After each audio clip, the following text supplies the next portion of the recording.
Now entering Nerdist.com.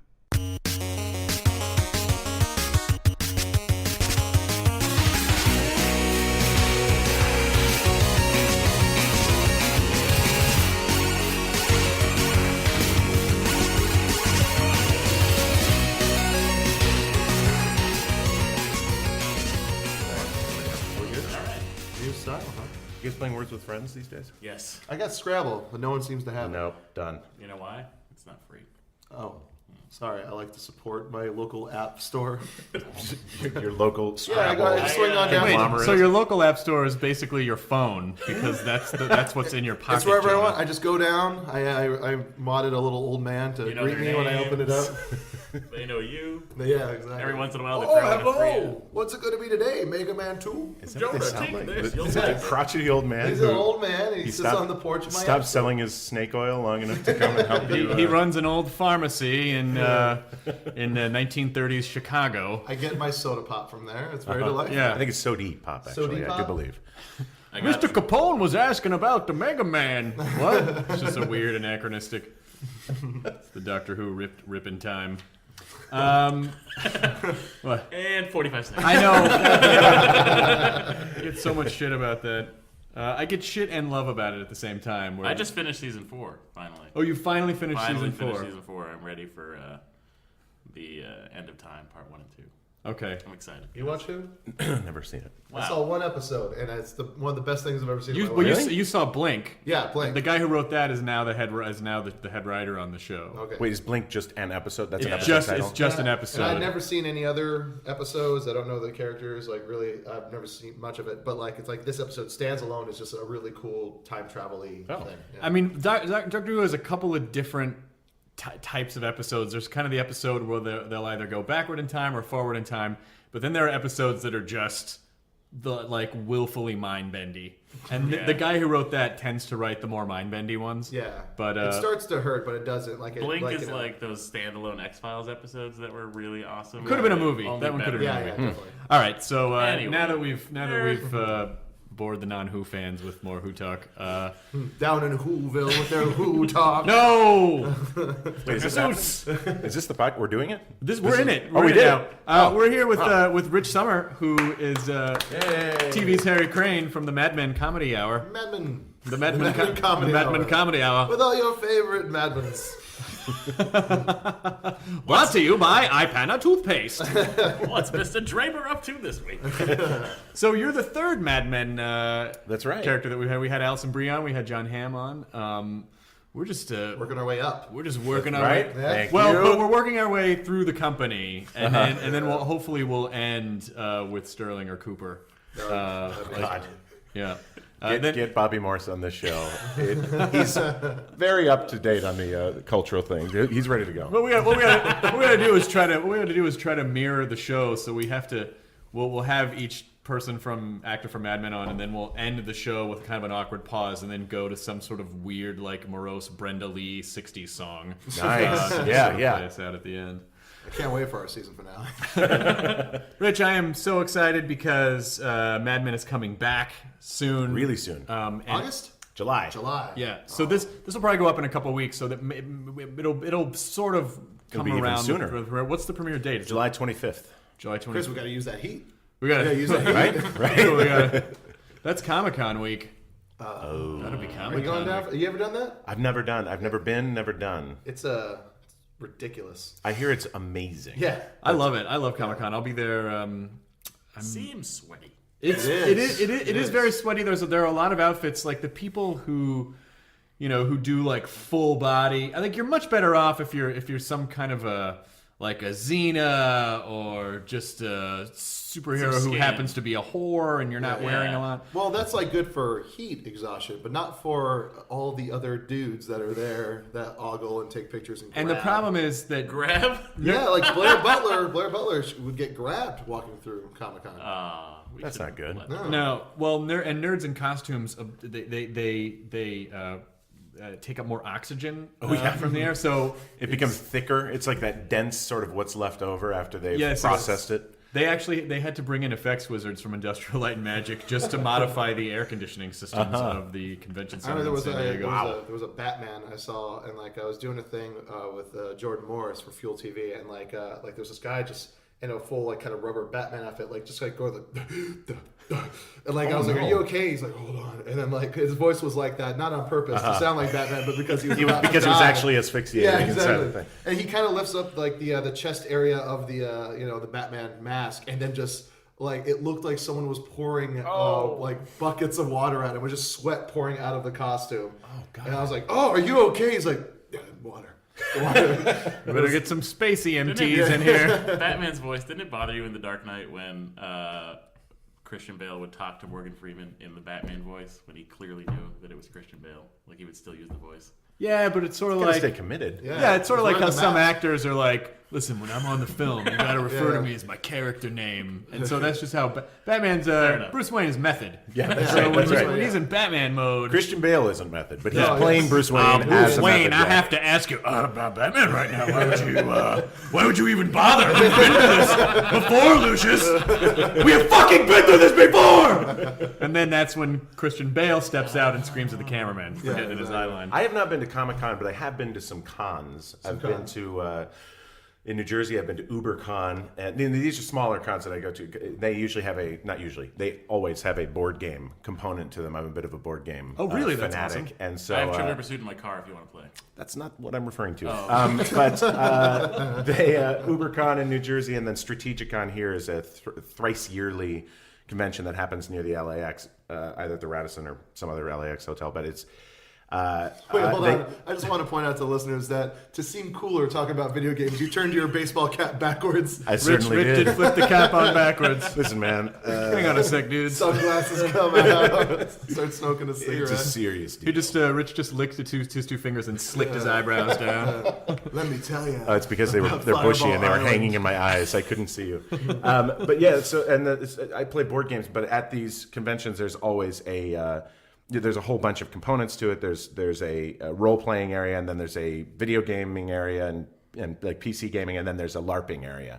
And the LARP guys will always sort of like sometimes come down and try to recruit people to come and play the game, and they're in their costumes and they're like, hear ye, we ought to have a battle upstairs in conference room 3A. It's like, I kind of love it because I have a very soft spot for those guys, but it's Wet bar and tiny fridge. there's an elixir on the second shelf of 2. Coca-Cola Zero. I am the mayor of the region 4A Conference B. Are you? What kind of game? What kind of board games do you like? A designer. First off, not Trivial Pursuit. Not generally. I'm not a trivial. Sorry? Besides, aside from what I just said about Words with Friends, we were just saying I do enjoy that game, but usually I'm not a word or trivia guy because it requires a kind of like knowledge that I'm not willing to put the time in to attain. But I like strategy games. There's a website called BoardGameGeek.com, and that's kind of where I got started in the hobby in like 2003 or 2. And I've quite a little collection. Can going. actually no is this like a board game social network? Can people find you on there and play with you, or They can find. I mean, you can play on there. Mm-hmm. There's only like one. You can play a Tigris and Euphrates by Rainer Knizia.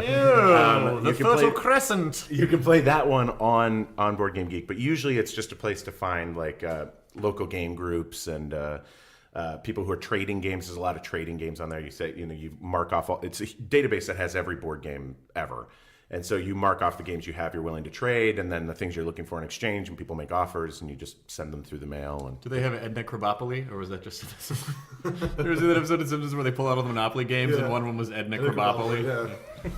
Actually, just Miriam, AP from Web Soup, gave me Simpsons Monopoly Nice. as a parting gift. That's nice. Yeah, it's good. I don't play Monopoly; it just takes too long. it does take too long. But if you play by the rules, it takes less time than you think. Like everybody plays with house rules, like money under free parking That's and all just the that. thing, It's- right? Oh, what I don't are play the by actual? rules. What are some of the? Well, there's- what are some common Monopoly misconceptions? Well, the house rule of money under free parking or things like that, paying people will, when they're supposed to pay to the bank, they'll put it under free parking so that when someone lands on free parking, all that does is it like you can get someone who's about to be out of the game, and then all of a sudden they're flush with cash, and that changes the whole dynamic of the game and adds like an hour and a half to the game. So when you're this close to finishing, oh fuck, this guy's now back in, and so we have to do this whole thing again where we whittle You it hear down. that, motherfuckers? No money under free parking No anymore. money. This is not how I roll. The Monopoly die. I play with people who don't even auction off the properties. Like when you land on them, people are like, "Oh no, don't want it," and then just go to The auctioning is the only thing that offers any sort of strategy in the game. Otherwise, it's just roll and move. And Now, are you a fun guy to play board games with, or do you get super I don't get intense? super. I mean, rarely. Like 1 out of 50 times that I'm playing a game, will I get really pissy about it, and it's usually like after it's in my witching hour, like at 2 a.m. when. There's a guy that I play with in New York. He hosts these like 12-hour game days at his place when I lived in New York, and he would have people over starting at noon or so, and the games would go into the wee hours. And it was about 2 a.m. We started a little game of El Grande, and I was in last place in the game, and somebody made a move against me, and I did the trademark, like, why are you fucking with me when I'm in last place? Like, what does that gain you? I'm sorry. I'm really tired. I'm just really fucking tired, and I don't know why you'd go after me. I'm last place. Rich, you need After some that night, sleep. you moved to Los Angeles and away from New York gaming forever. That's right. I had to get out of there. I had sullied my name. Rich, I've been talking to other game board geeks, and your attitude's Just not John. You're right. I should go. your attitude's not El Grande. If you know. The mayor of 4A, however, would like to incorporate. Oh, did someone mention me? But I am but a mere blacksmith. Sure, take your shirt off, Gary. This is how they did it back then. No, it's not. They had to build their own huts. They didn't have a hotel conference room. So how was the... I'm actually going to stand up and get some water in a second, because... does anybody else want some water? I'll take some water. You want some water? Wow, really needy. Tell us about the... what you moved out here like 3 years ago. Did Yes. you move out here for Mad Men? Yes. So you auditioned in New York. We did the pilot in New York, and then it was about 8 months between the shooting of the pilot and the shooting of episode 2 of the first season. Oh, wow, So okay. in that time, we got picked up and then got sort of put together and were moved out here over the course of that time. So I moved out here about 3 weeks before shooting started, and I've been here since then. So 3 years ago, it was just in May that it was 3 years. You know, it's amazing because Ham would hang out at like all the comedy death rays, and so I was familiar with him just from seeing him around comedy. And after the first season of Mad Men, I didn't watch the first season because I just didn't for whatever reason. But I'd heard about it. So then I was doing a show that John was on at the UCB, and I was like, "Oh, congratulations on your show! I hear it's doing really well." And he was like, "Oh, thanks." I mean, he's just a sweet guy. Then I started watching it. Like I played catch up, and like iTunes all the episodes. And it's fucking, your show is so amazing. I mean, like top to bottom, and you're amazing on it, and the cast is incredible, and like everything about it. I know I'm just kind of regurgitating what everyone says, but fuck, like when you work in this business a long time, it's hard enough just to get on a shitty show, like much less like a show that is a goddamn masterpiece. So It's how do exciting. you, like every morning, are you just like, I can't believe this is my life? Almost, yeah. I mean, it's little things like when we went to the SAG Awards and like Quentin Tarantino says, "Oh, you're on Mad Men, right?" And I'm just like, how the fuck does Quentin Tarantino know that I'm on Mad Men? That show could use the N-word a little bit more. What? No, I don't think... I don't know if you've actually seen the show. You just, but yeah, I mean, things like that. There are all the. It's easy to become sort of complacent, and then you're constantly reminded. I just put this on Twitter yesterday, but I have a 2.5-year-old, and she was watching Sesame Street. We were watching it, and I had stepped out of the room, and I heard her start yelling, "That's Daddy! That's Daddy!" And I came in. And Sesame Street did a Mad Men Oh yeah, bit. I remember that. Yeah, And it's really awesome. one of the characters, I mean, they don't explicitly say it's Harry Crane, but he's wearing glasses and a bow tie, which to me seems fairly. I'm the only guy who does both of those things, and so it was like a very like, and that my kid can be watching Sesame Street and peg that there's a Muppet that looks like me. That it's that shit blows my mind over and over and over again. Are you sure she wasn't pointing at Oscar the Grouch? Because you're not a nice guy, Rich. That's the one. Like it's like She's I'm super not- passive aggressive. That's Daddy. I'm living in garbage. No, Daddy's in the bow tie. No, he's that green monster in the trash can. That's amazing. I mean, I remember when The Simpsons did that.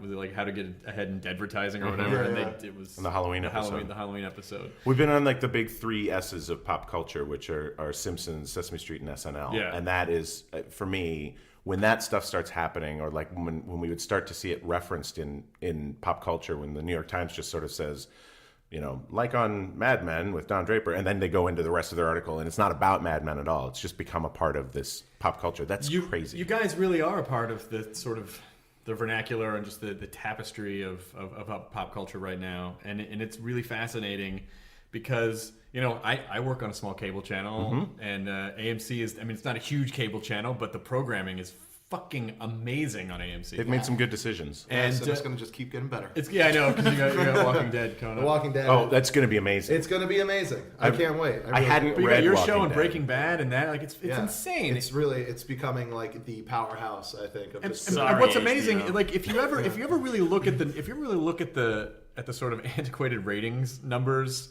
you know, for like AMC or HBO, or like the numbers aren't stellar, but it doesn't matter because there's such a cultural awareness of these shows. Well, and plus those numbers don't count things like you getting it on iTunes. Or they don't count DVR. They've started to. They at least AMC looks at those numbers now. Right. To talk to advertisers about, you know, they say our Nielsen is X, but if you look at the next day viewings and the viewings of our show throughout the week, because they play our show, you know, 5 or 6 times in the week following its initial airing, it has an okay number. It just doesn't look like it from, like you said, the antiquated sort of like this Nielsen Well, number. it's, you know, like, I don't know, how many Nielsen boxes are there in the country? Like, if one person watches your show, like, on a smaller channel, it'll spike the number. And, I mean, I would be really fascinated to find out what the actual numbers are. If there was some way they could, you know, that we could relay what people are actually watching versus taking a sampling. I'm sure really there love- is, but Nielsen doesn't want it to happen. Well, I Yeah, don't know. that's I don't probably know if true. people want it to happen because I don't know if people are comfortable with the idea of, you know, Knowing like what you're sending watching, diagnostic information from Right. their TV watching habits. But it's clear that a lot of people are watching Mad Men, probably, you know, more than whatever the kind of Nielsen sampling is. Yeah, it's. Yeah, I think so, and it's good. We're So we're here to happy make you with feel it. better about it. Thanks, guys. well, what's Thank you, great about guys. stuff like about AMC, like really kicking ass with shows, it's like it kind of like everyone would always say like HBO can do it because they can swear, they can get violent, Right. and like now it's showing that it's like you don't need any of that stuff to be able to like tell just good stories about like awesome characters, Right. And that's what like there was a big to do with Walking Dead because it might have gone to AMC or it was almost going to go to Showtime, Right. with Guillermo del Toro instead of Darabont at AMC, and like it's like there was like a lot of like big uprising people. It's like no, because it can't be violent or gory if it's on AMC, and like because like it's a pretty like It's intense. yeah, it's crazy, and but like you realize it's like it's not so much about that as it is about these characters living in that world of gore. Yeah. And like it's like that's just what's so awesome about AMC is that they're just proving that it's not about It's a like good the story. shock factor that HBO. By the way, I think we need to started. point out that after Jonah mentioned The Walking Dead in one of the last podcasts, someone from AMC contacted him and offered to send him a hat. Yeah, true? I'll take it's now- like- oh, that's awesome. Now, like now he's yesterday. all. Now we're all. I mean, we're all AMC fans. Yeah. I feel Jonah's pushing a little hard because he's like, "Well, I got this sweet hat coming in the But mail." no, but like you know, I am a huge fan of it, and I'll do whatever they want. But a hat sounds great. I've told them a number of times that I will happily just be a Walking Dead or I said the anything same like one. I emailed back, yeah. and that's a thing that I hadn't read a single issue of that. And I was in New York doing an episode of Ugly Betty, and I knew that we had picked it up and that it was going to happen. And so I went to this comic store in Union Square and I bought every available issue from the beginning to now, and read them all in the span of a day. Yeah, they just it's flow. so fucking good. Yeah. It's so good. You got the big book, right? compendium? The compendium. I did not get the compendium. I had. This is what happened. Jonah runs a monthly comedy show at Meltdown Comics, and so I had set the compendium aside. I was going to buy it, and then I left, and I forgot. right, after yeah. I did the show, so that I'm sure it's not still on hold anymore at Meltdown. But I do want to go. I Yeah, want to go get it. it's great, and because we did a panel there, like what was it, a year and a half ago with like Damon Lindelof. Remember Yeah. that? And like, Yeah, it's yeah. like, and that was one of the topics was The Walking Dead, and this was when it was still like no one was sure where Right. it was going to go, and like I remember like that was the first time I pointed it out to you. I've seen some of the cast list, and I One of the guys, Jeffrey DeMunn, who works with Frank Darabont on all of his projects, he and I have the same manager, and he's playing Carl, the older guy who drives the RV. Yeah. Like him alone, the credibility of that show with Darabont especially. I mean, it's going to be awesome. And everything I'm hearing of the amount of money that they're shitting into the pilot, it's going to be amazing. Well, I mean, that's, again, and by the way, AMC is not a sponsor on this show. I'm sorry. Well, they're my boss. Even though we have buried our genitals deep inside. I'm sorry. AMC. No, but I want to say, like, I am fascinated by a network that will make the kind of programming decisions of, period piece show like Mad Men, super stylized, Breaking Bad, which is just drugs, fucking and violence. incredible, so good. and no swearing on the show, and not Exactly. really any sex, but it's sort of. That's sort of, I think it forces the writers to be more creative. Yeah, much more shocking than like Hung or something like that like needs like sex and like Right. And So I also look forward to your summer screenings of Jaws, AMC. Thank you. And Hellraiser 4, I'm hoping, for your annual showing of That Sommer. Nerdist episode ended with everyone chanting AMC. It was really ridiculous. No, and Breaking Bad is like, I mean, if I picked my favorite drama to watch on TV, Breaking Bad is. Only 'cause you It's can't hard not pick to be a around. sycophant. I mean, for AMC, but luckily right now, I haven't seen Rubicon yet, so I can't comment to that. Maybe that's a piece of shit, and so that makes it easier. But they just really have made ballsy choices. Breaking and Bad has ruined From the Earth to the Moon for me because Bryan Cranston plays Buzz Aldrin.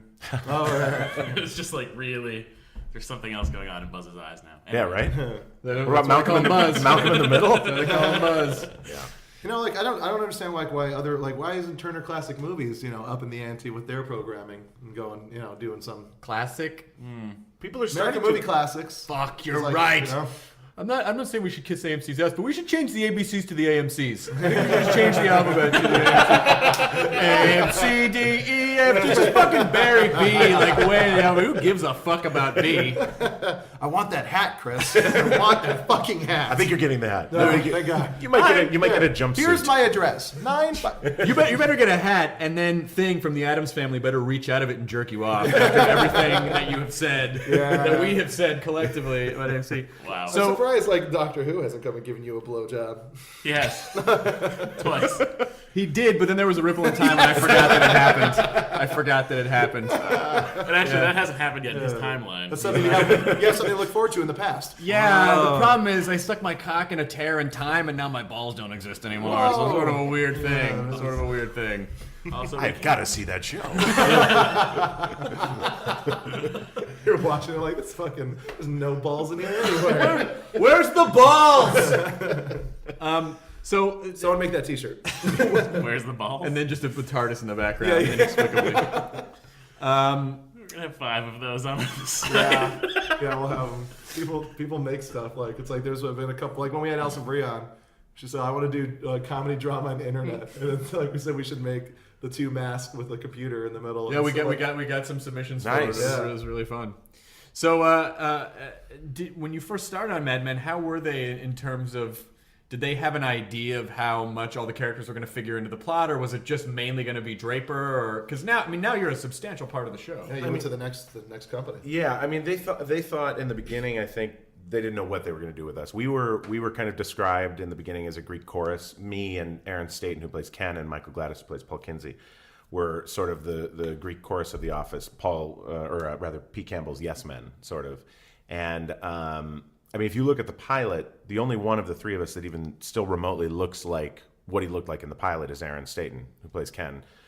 Michael, instantly got a cardigan and a pipe, and became as pretentious as he actually is in real life. And my guy sprouted a wedding ring and went to bow ties and kept the glasses. And I think it just kind of quickly became necessary to make these individual characters. But I don't think they had any idea. I still don't think they have any idea.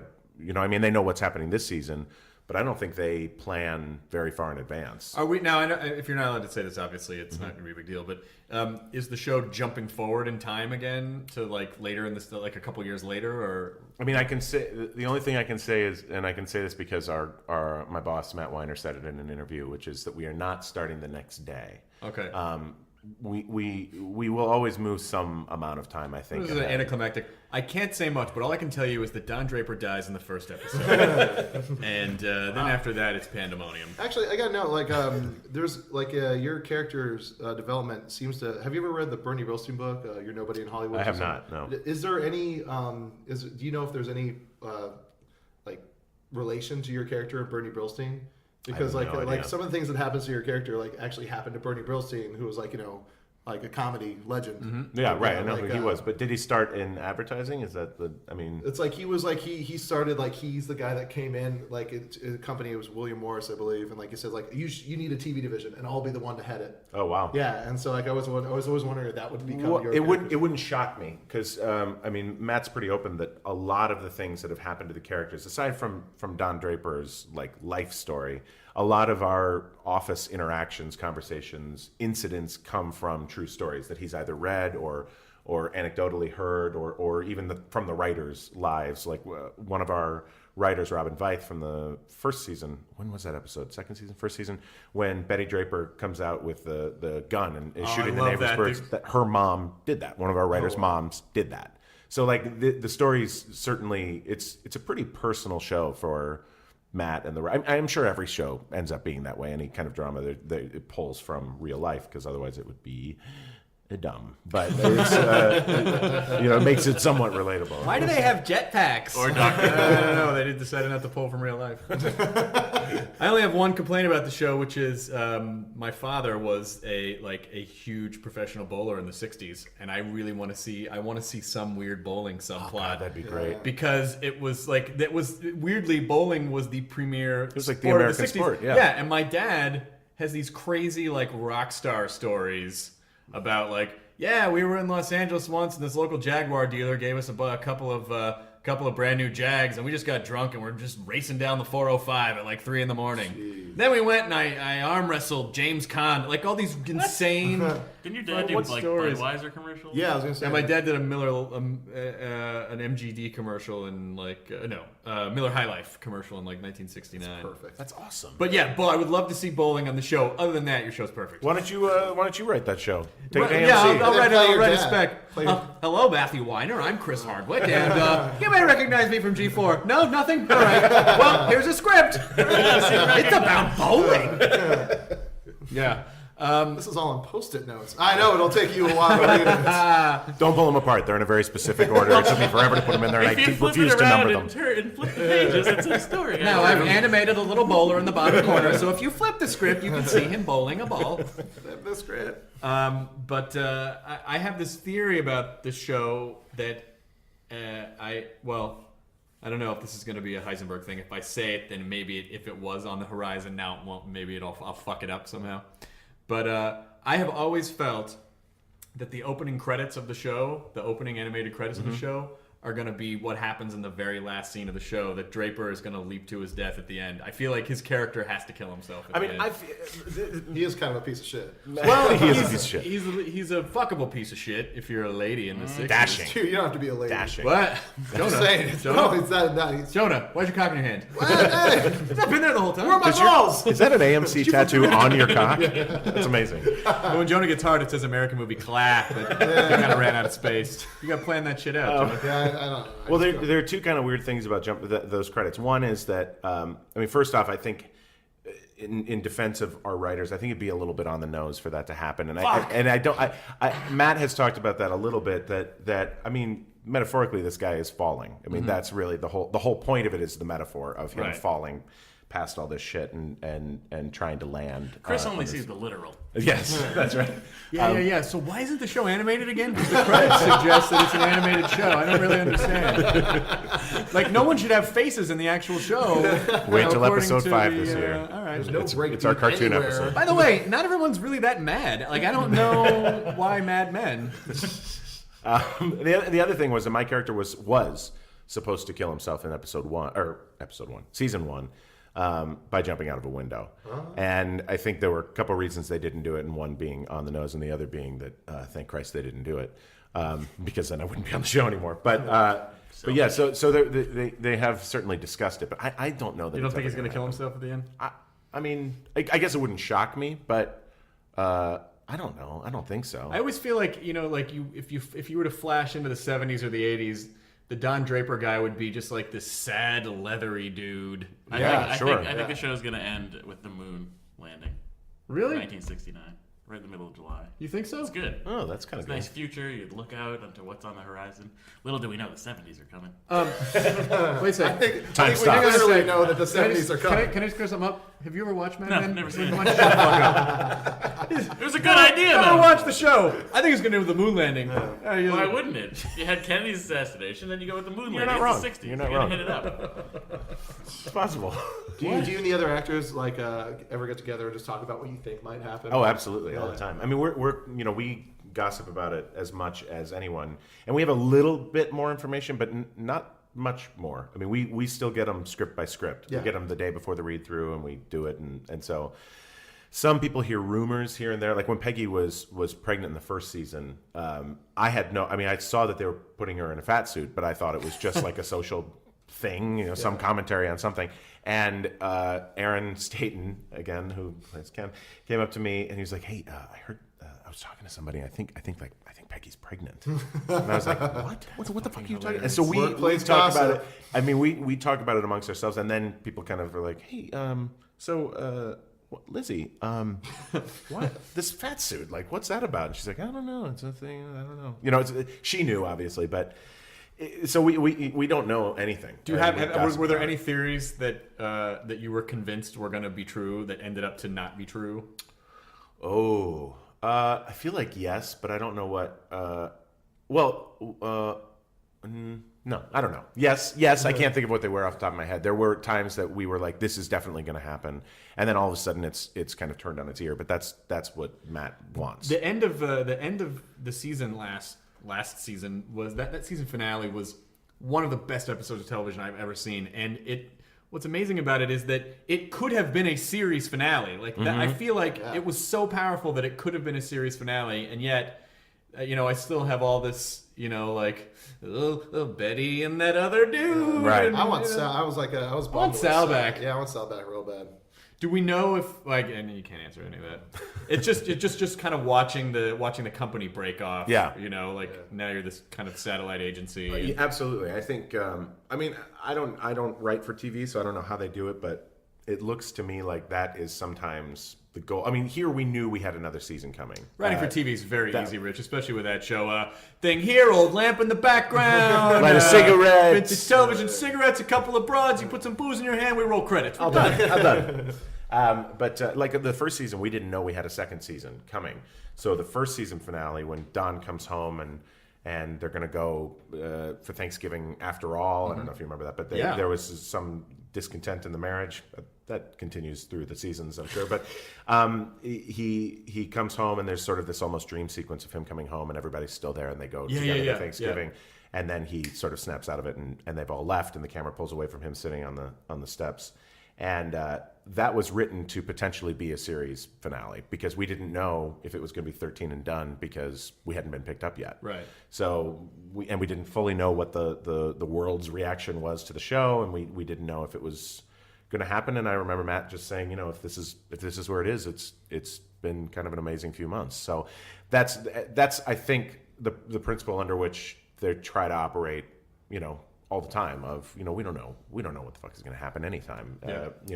This season, our boss doesn't have a contract for anything beyond this season. So I never know what's going to happen. I hope that my friends at Lionsgate pick up the phone soon and make a call to him, but I don't know when that stuff happens. I'll tell you what I never saw coming. I think one of those moments where I was watching the show and then, what the fuck, was when that British guy got run over by the lawnmower.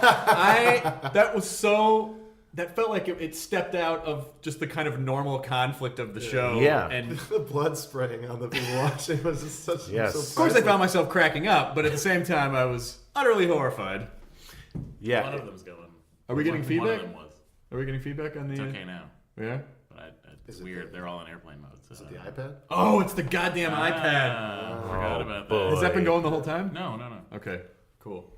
Sorry. I bought because I have the microcell that I put in Yes. my house Yes. that I had to pay extra for AT&T just so I could make a call in my house. Yep, me too. I did That's not working right now. Without wires, though. That's the thing you're paying for. Well, what's crazy is the I microcell. paid for that. To be fair, you pay the $150 to buy the microcell so you can get reception in your house. It uses your Wi-Fi, and it still comes out of your minutes. Oh, AT&T, they get you. they sure get you.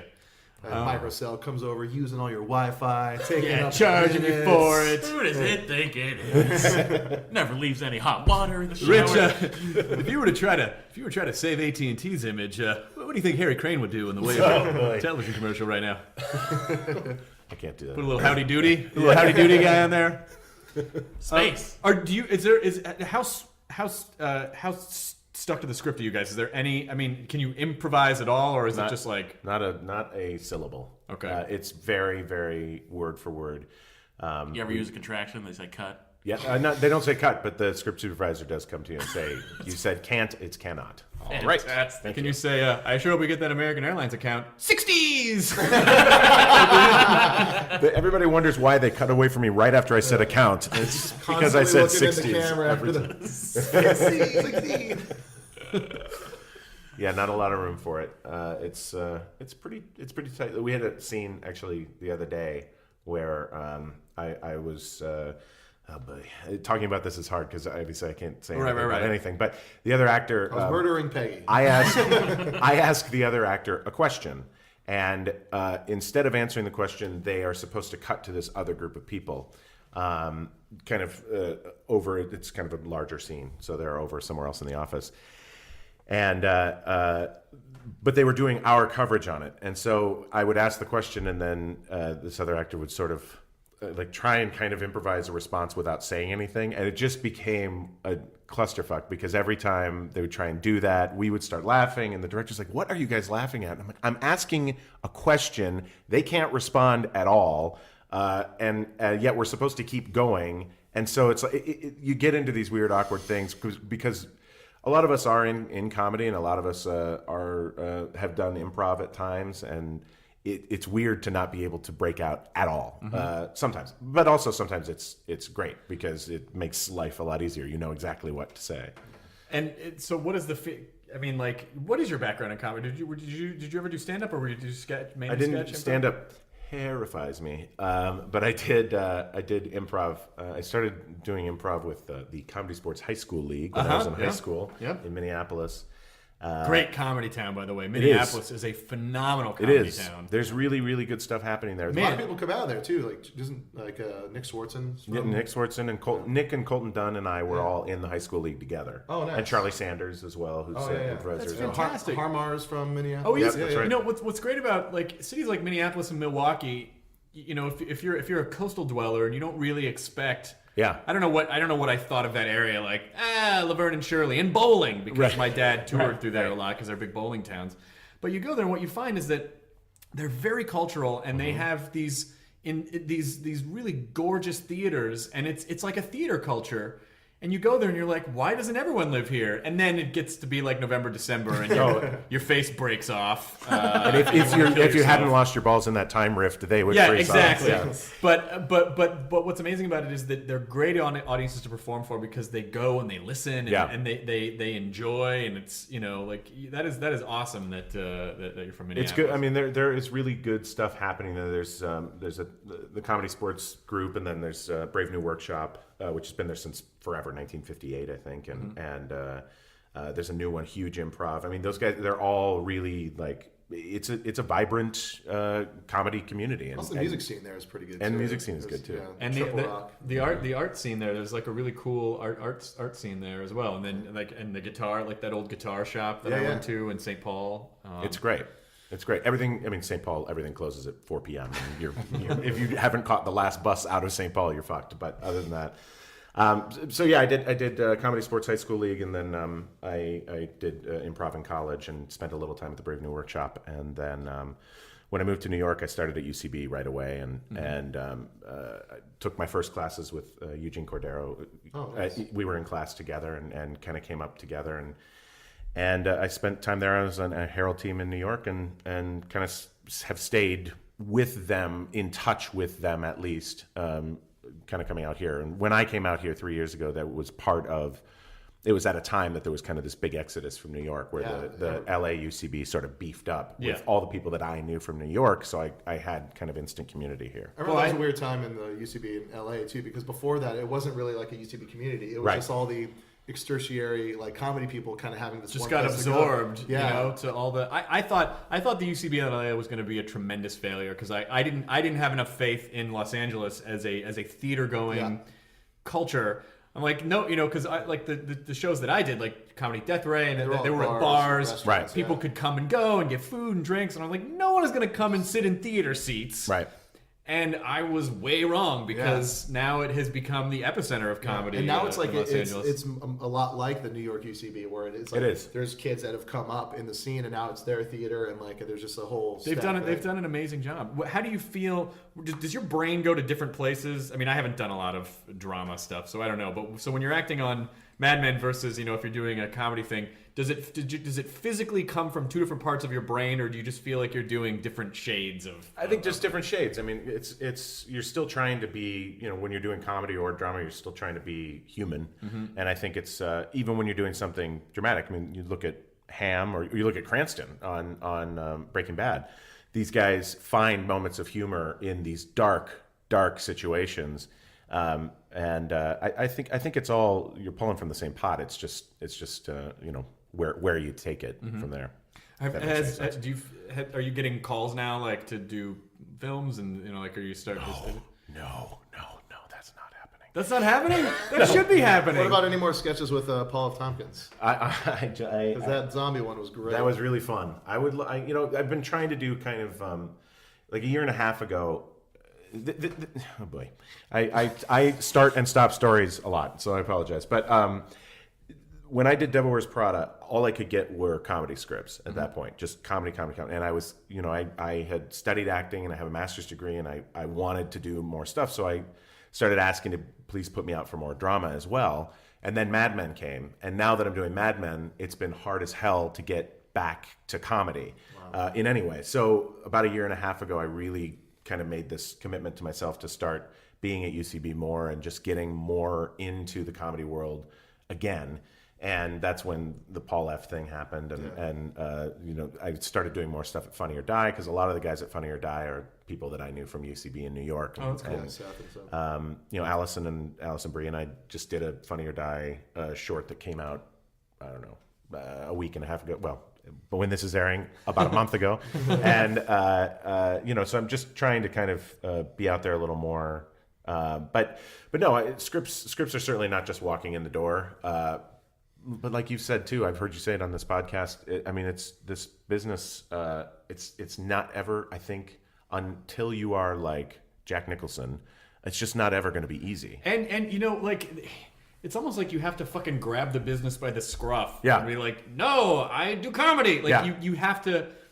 I don't know how actors. First of all, I don't know how people just act. Because if I didn't have stand-up to fall back on, I would fucking slit my throat. I would go crazy.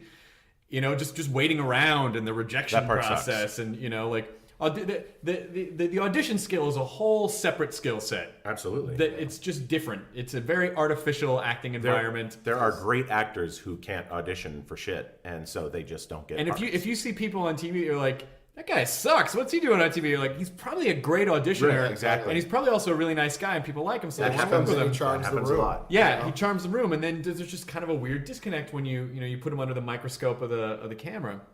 But it's the business will definitely try to. I never go up for film at all. The only reason I've ever done movies is because a friend directed it. Right. And I want to be in this.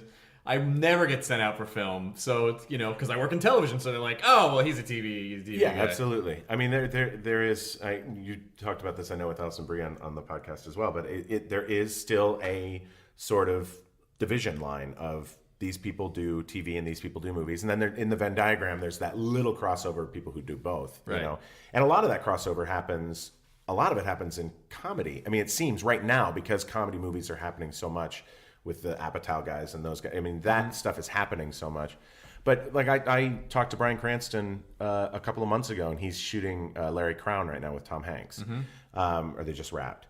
And I asked him, you know, you've been in this business for a billion years. You did Malcolm for, I think he did 7 seasons, something like that. He did a lot of sitcom pilots before that. Like, Absolutely. he was one of those utility guys, I think, where they would just, because I remember I need a dad. Yeah, I was dating a girl like 15 years ago, and she did a pilot that Cranston was on, and he was sort of a goofy, bumbly, kind of a guy, but super funny.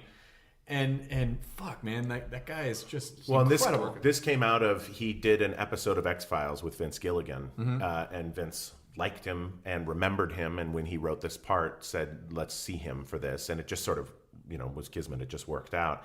But I asked Cranston, how has Breaking Bad affected your movie career? Because I knew he was shooting Larry Crown, and I would do the sign, but you can't see it. He made an ascending sign with his hand, as though Breaking Bad had really helped. And I said, really, you were on Malcolm for forever? And he said, yeah, but nobody gives a shit till they see you do drama, and then now they want to do it. So it's a weird. I can't figure it out. What blows me away about that, and certainly when you're talking about the Oscars and the Academy and stuff like that, is that I think comedy is harder than drama. I do too. I personally think it's harder because I think it's because in any performance you're trying. I feel like you're sort of inviting the audience to relate to you, right? And it's easier to get people to relate to tragic things than to craft an event and try to make them relate and laugh about it. I feel like is a lot harder. Like really great comedies, I think, are a lot harder than dramas. But that's.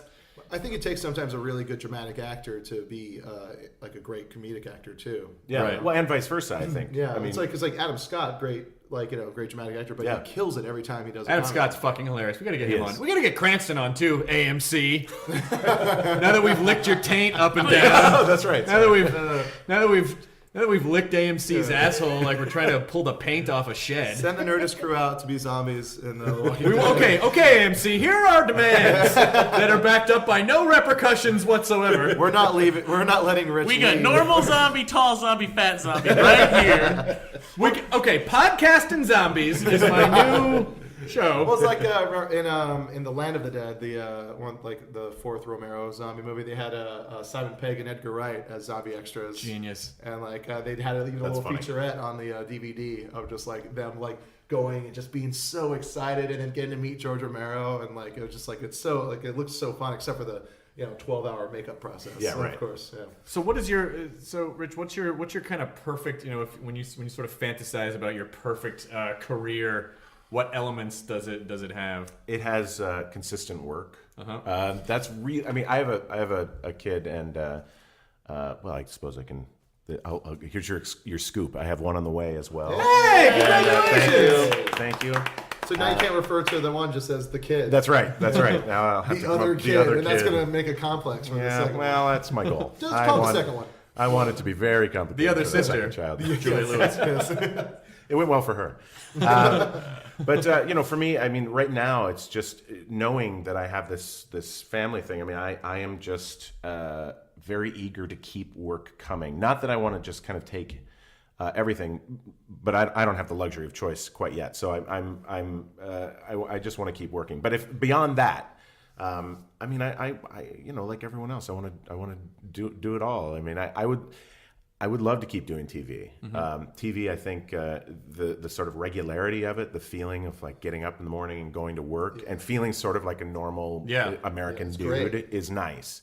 But also, who doesn't want to do movies? Why wouldn't you want to do it? I think anyone who says that they don't care about doing movies has maybe had some experience that I don't know about, because my experience has been nothing but delightful. I mean, truthfully, if someone say, "Hey, you want to be in a movie?" I'd be like, "Yeah, okay, sure." But the film shoot, and well, although on Mad Men, your schedule is probably pretty similar to a film where it's like, you could shoot from midnight to 8 in the morning, or you could shoot, and you might probably spend a lot of time sitting in your trailer, your dressing room, or whatever, just kind of waiting around. Yeah, sometimes. Yeah, but I don't mind that. I mean, at least on our show, we are all luckily buddies. I mean, it makes it really easy that I work with awesome people, and it's a very social group. They at one point we had some problems with paparazzi recently, and they moved our base camp somewhere else, and it made it so that we couldn't as easily convene. And immediately everybody was like, "This won't work," and almost purely because of the social part of it. That we like that all of our doors basically lead to this one table with a whole bunch of chairs around it, and we just sit at that table and shoot the shit. And to not have that, we were sort of spread out across the studio, or across the entire studio. That it didn't really work for us. So we're a real social group, and that time is easily spent just kind of BSing. One word, Rich. FaceTime. Everyone get your iPhone 4s and. He didn't get What? Oh, is that what we're? Rich didn't get an iPhone 4. We didn't. I didn't. That's right, because let me tell you something about FaceTime on the iPhone 4 is that no angle that you hold the front-facing camera at makes you look good or appetizing to a member of the opposite sex. I need to get an app to make it like slim my face when I have it on my face. It's almost like a weird fisheye lens. Like if you were trying to do like sexy stuff on the iPhone 4, you're like, you have an enormous clitoris, and every time you hold up the thing, it looks like it's literally going to bop me in the face like a balloon at a Fish concert. It's really horrifying. Really horrifying. Was it weird? It must have been weird. That whole thing that where the paparazzi chased January Jones down the street. I mean, do you get chased? No. The paparazzi tend to like the ladies. They do tend to like the ladies, and they tend to like people who are very popular. I think Harry Crane's very popular. He's doing all right. He's got some friends. Are you giving him a pep talk right now? He's gonna be fine. Look, he's gonna be fine. He just needs to keep at it. You put the outfit on, you look in the mirror. Listen, Harry, you're doing all right. Then you pull the tie off. Yeah, but I'm just not really feeling it. Quickly bow tie it again. Yeah. Oh God, bow ties. Is it See, this is why you should watch. It's not a little clippy. Well, the first 2 seasons they were real, and then the third season they gave me clip-ons because they were very tired of tying my tie for me Every single time. Every single time. Is it because you just never learned yourself? Well, it's funny you mentioned this. Somebody is writing a Mad Men book right now, and I wrote a little piece in that book about my experience with bow ties, which was that for those first 2 seasons, I just didn't. I mean, it's really hard to tie to learn how to tie a bow tie sucks. Yeah, and everybody has all these tips, like it's just like tying a shoe, which is not at all true. If tying a shoe really sucked hard. And if you were tying the shoe from the inside of the shoe, and like then maybe, but it doesn't. Like you're tying the thumbs. Exactly. So I, for those first 2 years, didn't do it, and finally we were going to the Emmys, and I was like, I have got to learn to tie my own tie. So I sat down. Thank you, internet. Got a video that I paid like $4 for, and just watched this video for 2 hours, just practice, and then I finally got it, and I was super stoked. And then I went to my fitting for season 3, and I saw my ties, and they were all clip-ons. I said, "Where are all these clip-ons?" And Janie Bryant, our costume designer, said, "Well, it's 63 styles changed." And I was like, "Oh, but I learned how to tie a tie." And she was like, "Great." Well, It's so 62. I wrote that right. I wrote that little piece, and I sent it to Janie just to approve my mentioning of her. And she said, "You know that was a lie when I said the styles changed." And I said, No. She said, "No, we were just sick of tying your tie." And I was like, "God damn it." So I learned to no avail. That's great. So what a waste. So what's when you guys wrap shooting? Sometime late August, I believe.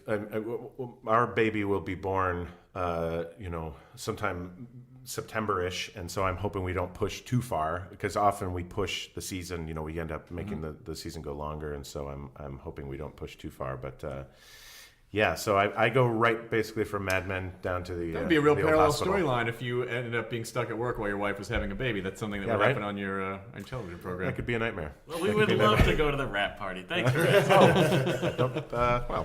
I may have overspoken, not realizing I was doing so. Spoken just the right amount. I don't think you guys need an invite from me. I think your AMC friends will happily send you guys an invitation. Well, we did get a hat out of them, so I think wrap party is the next logical step. It hasn't come. No, it's not gonna get here. A Mad Men hat. Is it like a 60s style hat? No, it's or is going it to be a Walking Dead hat. a Walking Dead hat. Yeah. I'm sure it's just going to be standard, Black hat with the logo. Yeah.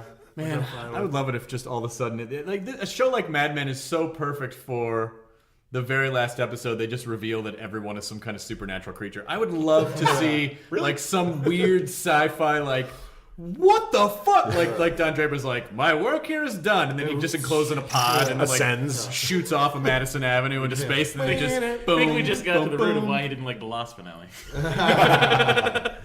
Yeah, I don't want to talk about it anymore because I talked about the last finale on the last episode. Someone's like, I haven't watched it yet, you fucking dick. And I was Oh like, wait, no, please. there's you have like at most 2 weeks. At most 2 weeks to like watch the finale. right. Yeah, we're outside of the sort of point of consideration for Yeah. spoilers for the Lost finale. Yeah. What shows are you People still watching? get pissed about Sixth Sense spoilers. Like, What? He was dead the whole time. what? No. I What? said that I want the Last Airbender spoiler to be that M. Night Shyamalan didn't actually direct it. Why do you think maybe it might have been a technical director with all the effects? Hopefully. Sure. So what shows are there any shows like right now that you're watching that you like? I watch Breaking Bad. It's on AMC. I don't know if you've seen that channel or not, but it's a really great channel. You should check it out. Oh, I've been calling it AMP this whole time. I didn't it's really on- it's on understand AMP. how it worked. I'm kind of I flit around. I watch a little bit of reality TV. Watch a little Top Chef. I watch Ultimate Fighter. Like I love Ultimate Fighter. Wait, you say you watch Little Top Chef? Is there a dwarf version of this? Oh, it's great. It's on TLC, right? That's right. That's right. It's Bottom Chef. I'm tired of making finger sandwiches. They just give them those tiny little cocktail breads. A follow-up to Dwarf Shank Redemption. Dwarf Shank Redemption. Redemption, yeah. Yeah. Anyway. Is there any show that you're embarrassed that you watch, but you can't help that you watch it anyway? Well, I have been known to sit with my lovely wife as she enjoys The Hills. That has happened. That got I still have canceled, not right? seen. Yeah, that's done. That's still the not excuse. seen one episode of that show. I saw the before not it was the miss Hills. What was it? Not Laguna the- Beach. Laguna Oh, Beach. right. And I remember it hurt my brain because I was like, this is set up and lit and filmed, and like they're obviously just kind of going through what they just already talked about. Oh, yeah. And like it hurt my brain because I was like, it's not real, but it is real. Yeah. And I couldn't tune in. And it's like a combination of awful people and bad acting. It's almost in utter defiance of the technology that's used to shoot it. Yeah. I am not Yes. claiming it's good. I'm not claiming I even Oh, really please! enjoy it. I watched like 3 seasons of Next Top Model, you know, Right? because I was on for the first. I was on until the season, whatever the season was, when they came out in like spacesuits at the beginning, and I was like, I'm done. I'm done. That's when I tuned in. when it turned into like theme. Oh Jesus, that show. Yeah, I don't really watch any reality shows. I don't think I've ever really gotten into any of them. I've been into a couple. You know, I really want to watch. I really want to watch Last Comic Standing this season because of Kindler and Natasha and Yeah. Greg Giraldo. I'm woefully behind on it, and I I'm know a watching ton of it, people yeah. on it, and I should be watching it. Yeah, Craig is hosting it, right?